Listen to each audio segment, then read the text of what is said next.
नमस्कार। गुप्त नवरात्रि के चतुर्थ दिन माँ कुष्मांडा की पूजा की जाती है। आज के वीडियो में हम माँ कुष्मांडा देवी मंत्र, स्तोत्र, ध्यान, कवच आदि का पाठ करेंगे। आइए वीडियो शुरू करते हैं। ओम देवी कुष्मांडायै नमः। सुरा संपूर्ण कलशं रुधिराप्लुतमेव च दधाना हस्तपद्माभ्यां कुष्मांडा शुभदास्तु मे। या देवी सर्वभूतेषु माँ कुष्मांडा रूपेण संस्थिता।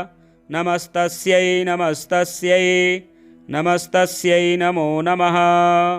वन्दे वाञ्छितकामार्थे चन्द्रार्धकृतशेखरां सिंहरूढा अष्टभुजा कुष्मांडा यशस्विनीं। भास्वरभानुनिभाम् अनाहतस्थितां चतुर्थदुर्गा त्रिनेत्रां। कमण्डलुचापबाणपद्मसुधाकलश चक्रगदा जपवटीधरां। पटाम्बरपरिधानां कमनीयां मृदुहास्यानालङ्कारभूषितां।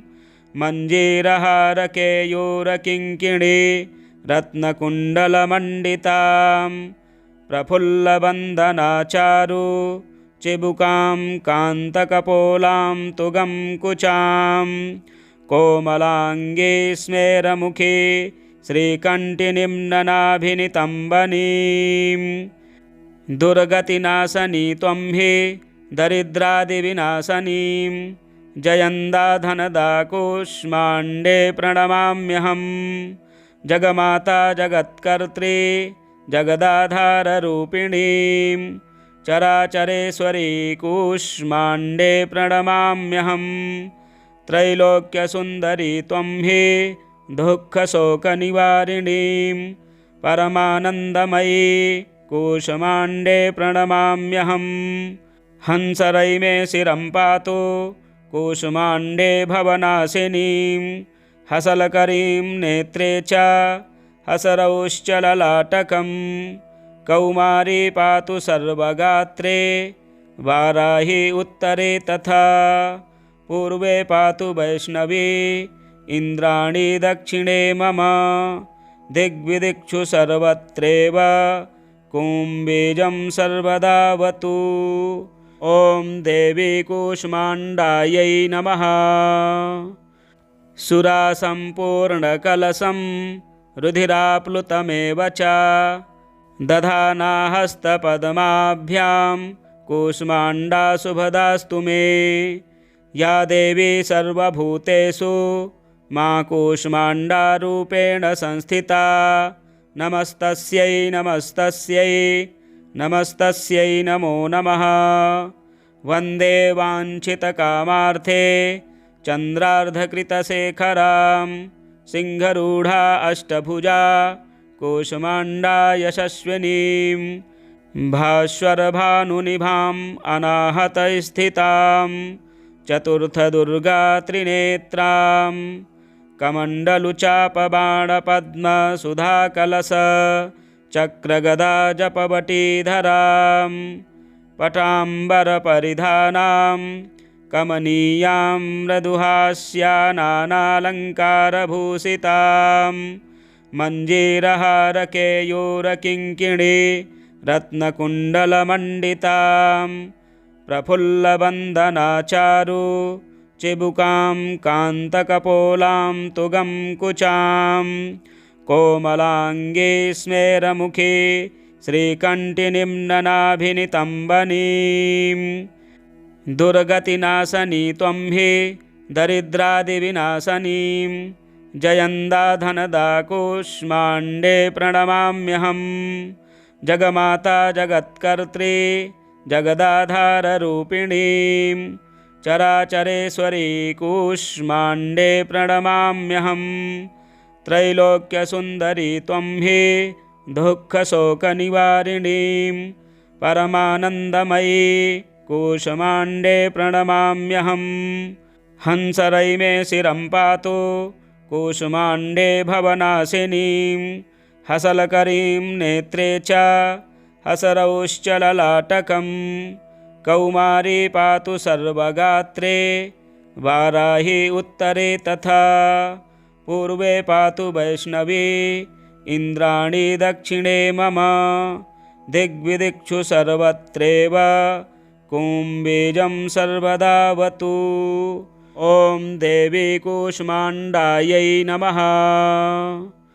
सुरासम्पूर्णकलशं रुधिराप्लुतमेव च दधाना हस्तपद्माभ्यां कूष्माण्डा शुभदास्तु मे। या देवी सर्वभूतेषु मा कूष्माण्डारूपेण संस्थिता नमस्तस्यै नमस्तस्यै नमस्तस्यै नमो नमः।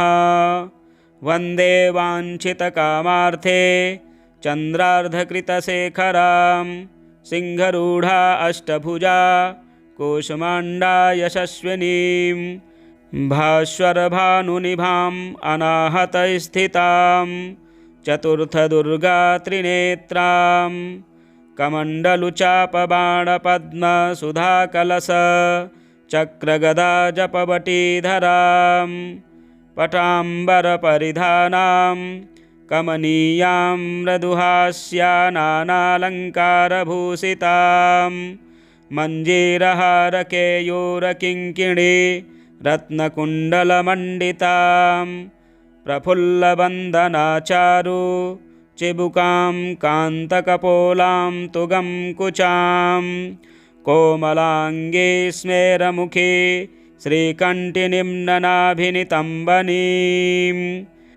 दुर्गतिनाशनी त्वं हि दरिद्रादिविनाशनीं जयन्दा धनदा कूष्माण्डे प्रणमाम्यहं।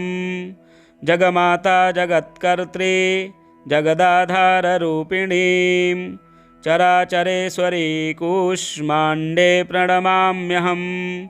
त्रैलोक्यसुन्दरी त्वं हि दुःखशोकनिवारिणीं परमानन्दमयी कूष्माण्डे प्रणमाम्यहं।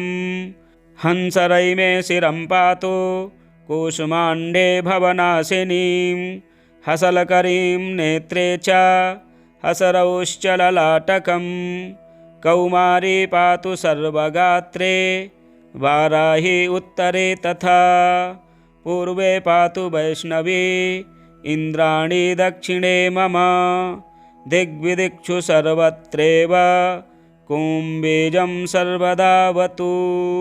ॐ देवी कूष्माण्डायै नमः। सुरासम्पूर्णकलशं रुधिराप्लुतमेव च दधाना हस्तपद्माभ्यां कूष्माण्डा शुभदास्तु मे। या देवी सर्वभूतेषु मा कूष्माण्डारूपेण संस्थिता नमस्तस्यै नमस्तस्यै नमस्तस्यै नमो नमः। वन्दे वाञ्छितकामार्थे चन्द्रार्धकृतशेखरां सिंहरूढा अष्टभुजा कूष्माण्डा यशस्विनीं भास्वरभानुनिभाम् अनाहतस्थितां चतुर्थदुर्गा त्रिनेत्रां कमण्डलुचापबाणपद्मसुधाकलश चक्रगदा जपवटीधरां पटाम्बरपरिधानां कमनीयां मृदुहास्यानानालङ्कारभूषितां मञ्जीरहारकेयूरकिङ्किणी रत्नकुण्डलमण्डितां प्रफुल्लवन्दनाचारु चिबुकां कान्तकपोलां तुगं कुचां कोमलाङ्गे स्मेरमुखे श्रीकण्ठिनीं ननाभिनितम्बनीं दुर्गतिनाशनी त्वं हि दरिद्रादिविनाशनीं जयन्दा धनदा कूष्माण्डे प्रणमाम्यहं। जगमाता जगत्कर्त्री जगदाधाररूपिणीं चराचरेश्वरी कूष्माण्डे प्रणमाम्यहं। त्रैलोक्यसुन्दरी त्वं हि दुःखशोकनिवारिणीं परमानन्दमयी कूष्माण्डे प्रणमाम्यहं। हंसरै मे शिरं पातु कूष्माण्डे भवनाशिनीं। हसलकरीं नेत्रे च हसरौश्च ललाटकं। कौमारी पातु सर्वगात्रे वाराही उत्तरे तथा। पूर्वे पातु वैष्णवी इन्द्राणी दक्षिणे मम। दिग्विदिक्षु सर्वत्रैव कुम्बीजं सर्वदावतु। ॐ देवी कूष्माण्डायै नमः। सुरासम्पूर्णकलशं रुधिराप्लुतमेव च दधाना हस्तपद्माभ्यां कूष्माण्डा शुभदास्तु मे। या देवी सर्वभूतेषु मा कूष्माण्डारूपेण संस्थिता। नमस्तस्यै नमस्तस्यै नमस्तस्यै नमो नमः। वन्दे वाञ्छितकामार्थे चन्द्रार्धकृतशेखरां। सिंहरूढा अष्टभुजा कूष्माण्डा यशस्विनीं। भास्वरभानुनिभाम् अनाहतस्थितां चतुर्थदुर्गा त्रिनेत्रां। कमण्डलुचापबाणपद्मसुधाकलश चक्रगदा जपवटीधरां। पटाम्बरपरिधानां कमनीयां मृदुहास्यानालङ्कारभूषितां। मञ्जीरहारकेयूरकिङ्किणी रत्नकुण्डलमण्डितां। प्रफुल्लवन्दनाचारु चिबुकां कान्तकपोलां तुगं कुचां। कोमलाङ्गे स्मेरमुखे श्रीकण्ठिनिम्ननाभिनितम्बनीं। दुर्गतिनाशनी त्वं हि दरिद्रादिविनाशनीं। जयन्दा धनदा कूष्माण्डे प्रणमाम्यहं। जगमाता जगत्कर्त्री जगदाधाररूपिणीं। चराचरेश्वरी कूष्माण्डे प्रणमाम्यहं। त्रैलोक्यसुन्दरी त्वं हि दुःखशोकनिवारिणीं। परमानन्दमयी कूष्माण्डे प्रणमाम्यहं।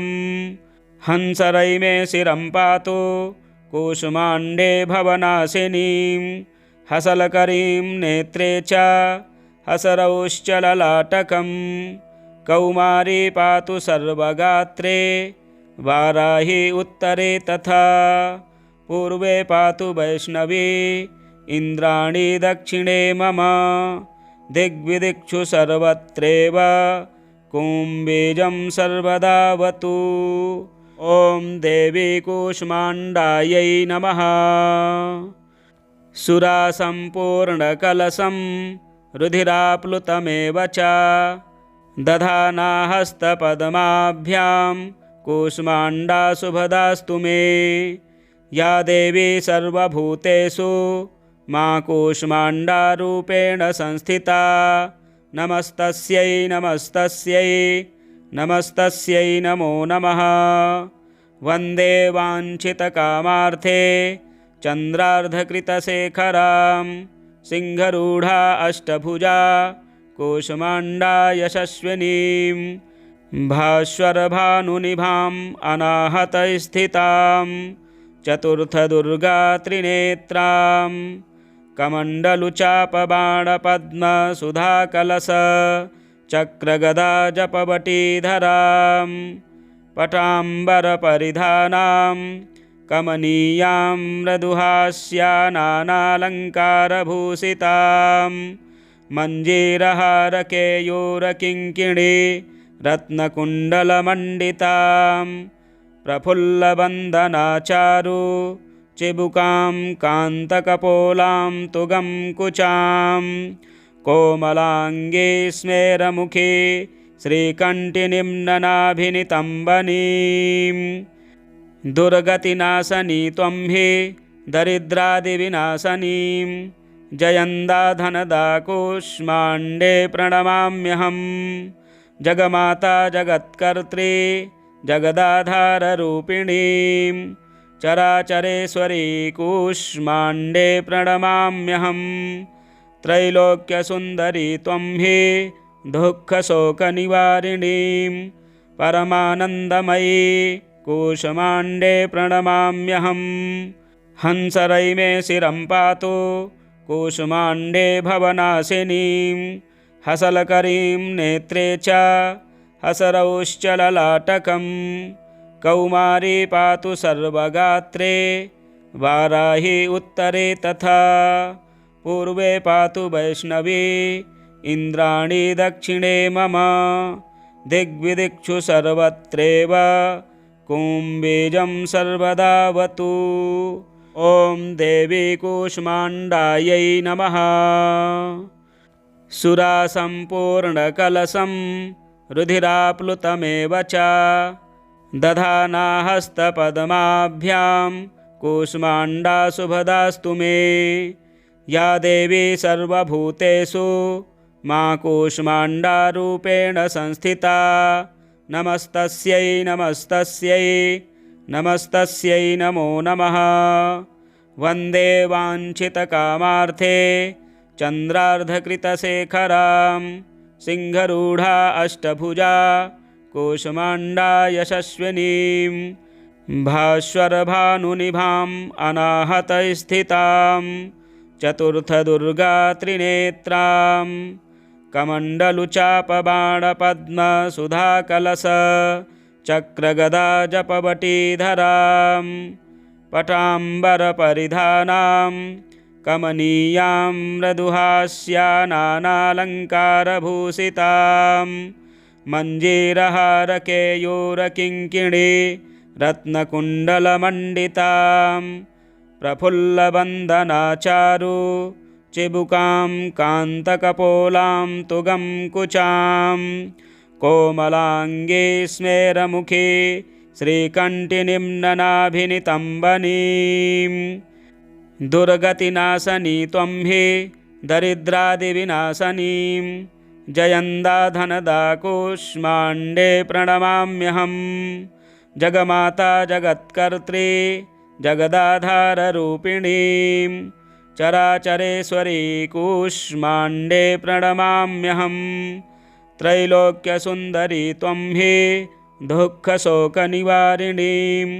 परमानन्दमयी कूष्माण्डे प्रणमाम्यहम् हंसरै मे शिरं पातु कूष्माण्डे भवनाशिनीं हसलकरीं नेत्रे च हसरौश्चललाटकं कौमारी पातु सर्वगात्रे वाराही उत्तरे तथा पूर्वे पातु वैष्णवी इन्द्राणी दक्षिणे मम दिग्विदिक्षु सर्वत्रैव कुम्बीजं सर्वदावतु। ॐ देवी कूष्माण्डायै नमः। सुरासम्पूर्णकलशं रुधिराप्लुतमेव च दधाना हस्तपद्माभ्यां कूष्माण्डा शुभदास्तु मे। या देवी सर्वभूतेषु मा कूष्माण्डारूपेण संस्थिता नमस्तस्यै नमस्तस्यै नमस्तस्यै नमो नमः। वन्दे वाञ्छितकामार्थे चन्द्रार्धकृतशेखरां सिंहरूढा अष्टभुजा कूष्माण्डा यशस्विनीं भास्वरभानुनिभाम् अनाहतस्थितां चतुर्थदुर्गा त्रिनेत्रां कमण्डलुचापबाणपद्मसुधाकलश चक्रगदा जपवटीधरां पटाम्बरपरिधानां कमनीयां मृदुहास्यानानालङ्कारभूषितां मञ्जीरहारकेयूरकिङ्किणी रत्नकुण्डलमण्डितां प्रफुल्लबन्धनाचारु चिबुकां कान्तकपोलां तुगं कुचां कोमलाङ्गे स्मेरमुखे श्रीकण्ठिनिम्ननाभिनितम्बनीं दुर्गतिनाशनी त्वं हि दरिद्रादिविनाशनीं जयन्दा धनदा कूष्माण्डे प्रणमाम्यहम् जगमाता जगत्कर्त्री जगदाधाररूपिणीं चराचरेश्वरी कूष्माण्डे प्रणमाम्यहम् त्रैलोक्यसुन्दरी त्वं हि दुःखशोकनिवारिणीं परमानन्दमयी कूष्माण्डे प्रणमाम्यहम् हंसरै मे शिरं पातु कूष्माण्डे भवनाशिनीं हसलकरीं नेत्रे च हसरौश्चललाटकं कौमारी पातु सर्वगात्रे वाराही उत्तरे तथा पूर्वे पातु वैष्णवी इन्द्राणी दक्षिणे मम दिग्विदिक्षु सर्वत्रैव कुम्बीजं सर्वदावतु। ॐ देवी कूष्माण्डायै नमः। सुरासम्पूर्णकलशं रुधिराप्लुतमेव च दधाना हस्तपद्माभ्यां कूष्माण्डा शुभदास्तु मे। या देवी सर्वभूतेषु मा कूष्माण्डारूपेण संस्थिता नमस्तस्यै नमस्तस्यै नमस्तस्यै नमो नमः। वन्दे वाञ्छितकामार्थे चन्द्रार्धकृतशेखरां सिंहरूढा अष्टभुजा कूष्माण्डा यशस्विनीं भास्वरभानुनिभाम् अनाहतस्थितां चतुर्थदुर्गा त्रिनेत्रां कमण्डलुचापबाणपद्मसुधाकलश चक्रगदा जपवटीधरां पटाम्बरपरिधानां कमनीयां मृदुहास्यानानालङ्कारभूषितां मञ्जीरहारकेयूरकिङ्किणी रत्नकुण्डलमण्डितां प्रफुल्लवन्दनाचारु चिबुकां कान्तकपोलां तुगं कुचां कोमलाङ्गे स्मेरमुखे श्रीकण्ठिनिम्ननाभिनितम्बनीं दुर्गतिनाशनी त्वं हि दरिद्रादिविनाशनीं जयन्दा धनदा कूष्माण्डे प्रणमाम्यहम् जगमाता जगत्कर्त्री जगदाधाररूपिणीं चराचरेश्वरी कूष्माण्डे प्रणमाम्यहम् त्रैलोक्यसुन्दरी त्वं हि दुःखशोकनिवारिणीं परमानन्दमयी कूष्माण्डे प्रणमाम्यहम् हंसरै मे शिरं पातु कूष्माण्डे भवनाशिनीं हसलकरीं नेत्रे च हसरौश्चललाटकं कौमारी पातु सर्वगात्रे वाराही उत्तरे तथा पूर्वे पातु वैष्णवी इन्द्राणी दक्षिणे मम दिग्विदिक्षु सर्वत्रैव कुम्बीजं सर्वदावतु। ॐ देवी कूष्माण्डायै नमः। सुरासम्पूर्णकलशं रुधिराप्लुतमेव च दधाना हस्तपद्माभ्यां कूष्माण्डा शुभदास्तु मे। या देवी सर्वभूतेषु मा कूष्माण्डारूपेण संस्थिता नमस्तस्यै नमस्तस्यै नमस्तस्यै नमो नमः।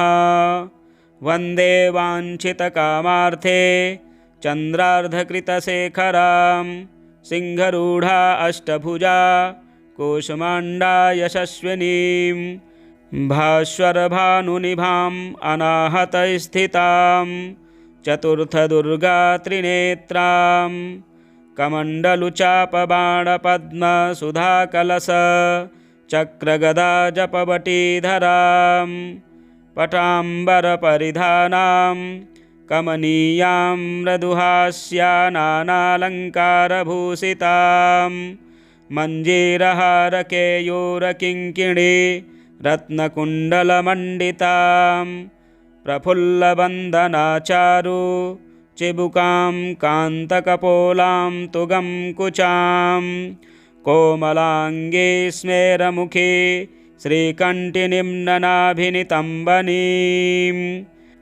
दुर्गतिनाशनी त्वं हि दरिद्रादिविनाशनीं जयन्दा धनदा कूष्माण्डे प्रणमाम्यहं जगमाता जगत्कर्त्री जगदाधाररूपिणीं चराचरेश्वरी कूष्माण्डे प्रणमाम्यहं त्रैलोक्यसुन्दरी त्वं हि दुःखशोकनिवारिणीं परमानन्दमयी कूष्माण्डे प्रणमाम्यहं हंसरै मे शिरं पातु कूष्माण्डे भवनाशिनीं हसलकरीं नेत्रे च हसरौश्च ललाटकं कौमारी पातु सर्वगात्रे वाराही उत्तरे तथा पूर्वे पातु वैष्णवी इन्द्राणी दक्षिणे मम दिग्विदिक्षु सर्वत्रैव कुम्बीजं सर्वदावतु। ॐ देवी कूष्माण्डायै नमः। सुरासम्पूर्णकलशं रुधिराप्लुतमेव च दधाना हस्तपद्माभ्यां कूष्माण्डा शुभदास्तु मे।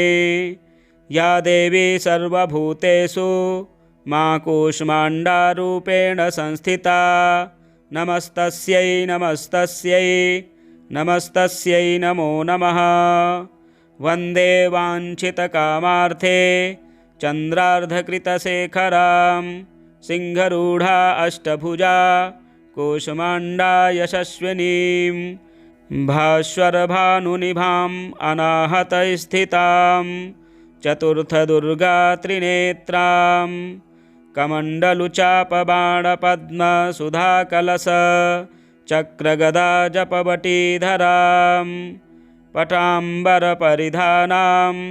कमनीयां मृदुहास्यानानालङ्कारभूषितां मञ्जीरहारकेयूरकिङ्किणी रत्नकुण्डलमण्डितां प्रफुल्लवन्दनाचारु चिबुकां कान्तकपोलां तुगं कुचां कोमलाङ्गे स्मेरमुखे श्रीकण्ठिनीं ननाभिनितम्बनीं दुर्गतिनाशनी त्वं हि दरिद्रादिविनाशनीं जयन्दा धनदा कूष्माण्डे प्रणमाम्यहं जगमाता जगत्कर्त्री जगदाधाररूपिणीं चराचरेश्वरी कूष्माण्डे प्रणमाम्यहं त्रैलोक्यसुन्दरी त्वं हि दुःखशोकनिवारिणीं परमानन्दमयी कूष्माण्डे प्रणमाम्यहं हंसरै मे शिरं पातु कूष्माण्डे भवनाशिनीं हसलकरीं नेत्रे च हसरौश्च ललाटकं कौमारी पातु सर्वगात्रे वाराही उत्तरे तथा पूर्वे पातु वैष्णवी इन्द्राणी दक्षिणे मम दिग्विदिक्षु सर्वत्रैव कुम्बीजं सर्वदावतु। जय जय श्री कूष्माण्डायै नमः। इसी प्रकार के वीडियो देखने के लिए हमारे चैनल को सब्सक्राइब करें, वीडियो शेयर करें, लाइक करें। जय माँ दुर्गे।